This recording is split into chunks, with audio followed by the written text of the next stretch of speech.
सभी साथियों को, सभी भारतीयों को, सभी अंबेडकर वादियों को जय भीम, जय भीम। आज मैं आप सबके सामने एक ऐसे रहस्य को सामने लेकर के आने वाला हूं।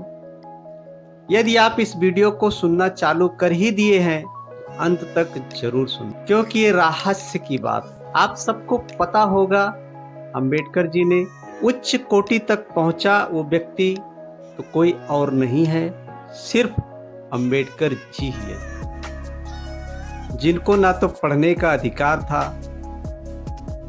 ना साथ में बैठने का अधिकार था, लेकिन फिर भी अपनी काबिलियत से, अपने साहस से उच्च कोटि तक पहुंचे कि अंबेडकर जी बौद्ध धर्म क्यों अपनाते हैं और उनको ऐसा क्या लगा जो कि उनके लिए बौद्ध धर्म ही सबसे महत्वपूर्ण धर्म बन गया, क्योंकि वो सबसे शिक्षित व्यक्ति थे।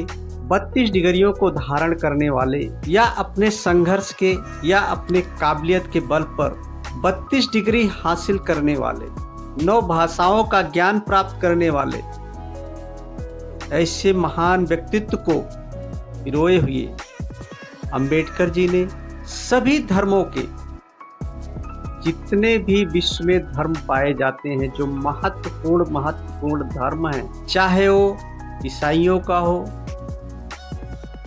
चाहे वो मोहम्मद का हो, चाहे वो जीसस का हो, चाहे वो हिंदुत्व का हो, या चाहे और भी कुछ हो, सभी धर्मों को जांचा परखा और पढ़ा।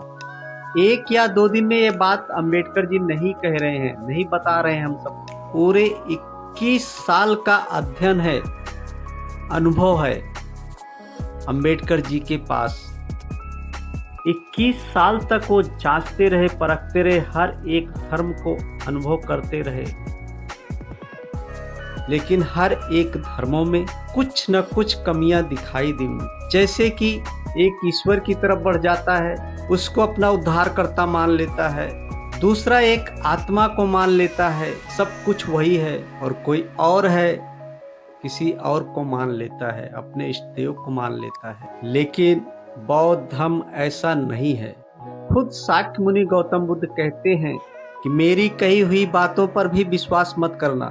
उनके अपनी बातों पर, अपने ज्ञान पर, अपनी प्रज्ञा पर कितना विश्वास था कि मैं जो बता रहा हूँ वो 100% खरा सोना है। क्योंकि जिस प्रकार शाक्य मुनि गौतम ने हर एक बात को परखा, सोचा, समझा, उसके बाद ही मानवता में परोसा, ठीक उसी प्रकार अंबेडकर जी ने भी 21 साल तक अध्ययन करने के बाद अपना अनुभव बताते हैं कि यदि कोई इस संसार में कोई धर्म है तो सबसे अच्छा है वो बौद्ध धर्म, सबसे श्रेष्ठ कोई है। इसमें सबसे पहली बात अगर कहीं पे जोर दिया गया है तो प्रज्ञा पर जोर दिया गया, सबसे पहले ज्ञानवान बनो। दूसरी ओर अगर कोई ध्यान देता है तो करुणा, दया, प्रेम, मैत्री फैलाओ। और तीसरे बात की तो कहनी क्या, समानता, बराबरी, इक्वालिटी।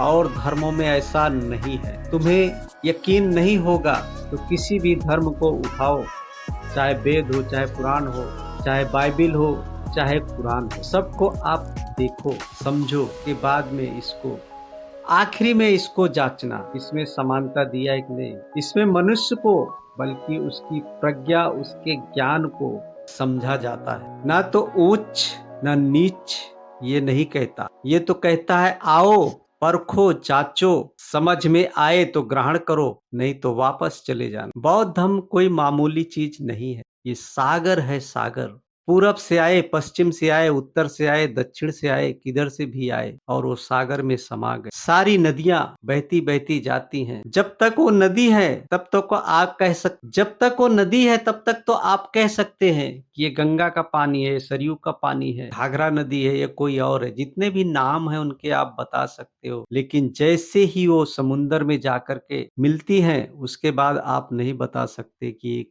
कौन सी नदी का पानी, क्योंकि सागर है, सागर सबको एक जैसा बना देता है। ठीक इसी प्रकार बौद्ध धर्म भी है, चाहे हिंदू हो, चाहे मुस्लिम हो, चाहे सिख हो, चाहे ईसाई हो, कोई भी हो, वो आकर के इस सागर में समा जाता है और समानता को होने लगता है, बराबरी की देखने लगता है। बस दोस्तों, आज के लिए इतना ही है। इसी बाड़ी के साथ मैं अपनी बाड़ी को विराम दूंगा। आपको कैसा लगा कमेंट बॉक्स में लिख करके जरूर बताएं। जय भीम, जय भारत, जय संविधान।